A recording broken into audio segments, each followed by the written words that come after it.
in the history of our program's success, that there are a very small people that would be put in the handful of people that have changed the trajectory of our program.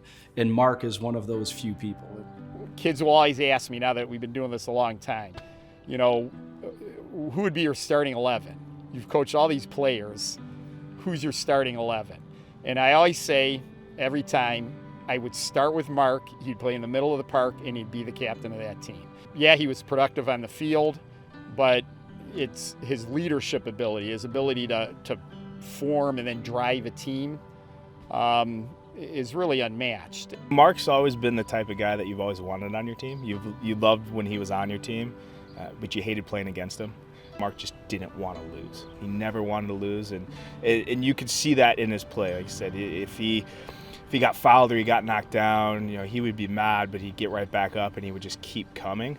He was not a big kid, but he played with this ferocity that he definitely belonged out there. I mean, he went into every tackle, winning the ball, probably fouling him half the time.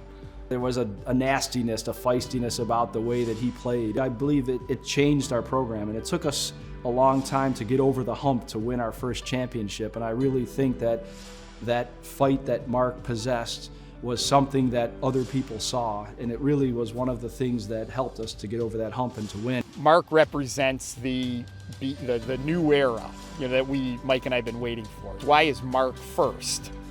Because there's a lot of good players there. What puts him in is the intangible leadership.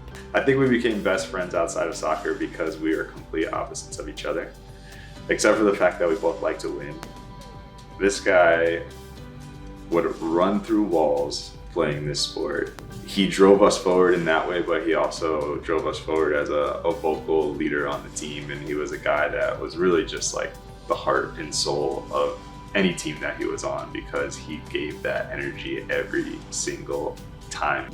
He wanted to win so bad that he knew to do that he had to make the people around him better or help them be better. And so I think that was always his focus. You know, it's not a mistake that the record he holds is the assist record and not the goal record. That 2005 team is very much a product of how Mark is. You know, like I said, our practices were harder than our games because we watched Mark in practice, and it wasn't okay to just have an okay practice. It wasn't okay to just go through the motions, because that's not something Mark ever did.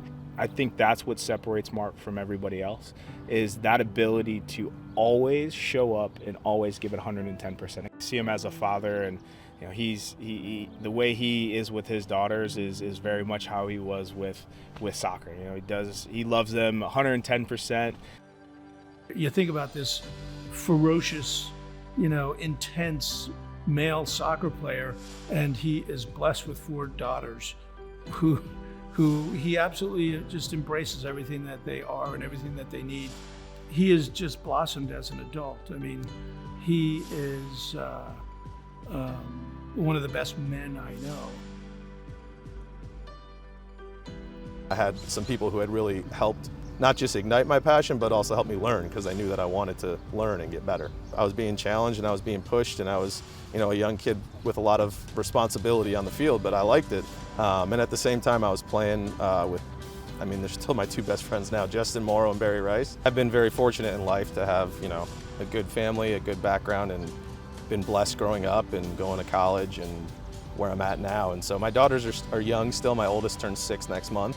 But I've already tried to teach them, like, hey, like, not everybody has what we have, and we got to help other people out. And whether it's, you know, donating some toys or being nice to the kid in class that nobody else is, I just try and teach them that, hey, look, like, you can always do something for somebody else, even if it's small. It's a great honor, and I mean, as a kid, you look at the wall as you walk past, and you say, oh, I'm going to be there one day, but I guess I never really thought that far into the future, like it could actually happen. So being able to go in right now, it's a great honor, and I'm happy. I'm going in with another one of my classmates, Rudy Kurbis, and then actually Bob Spicer, who's one of the older guys going in. I've coached his grandsons in soccer, so it's a cool connection. So there's stuff like that all over the place at Ignatius, and I think it's really cool to be a part of that and to be able to go in with some people that I have a connection to.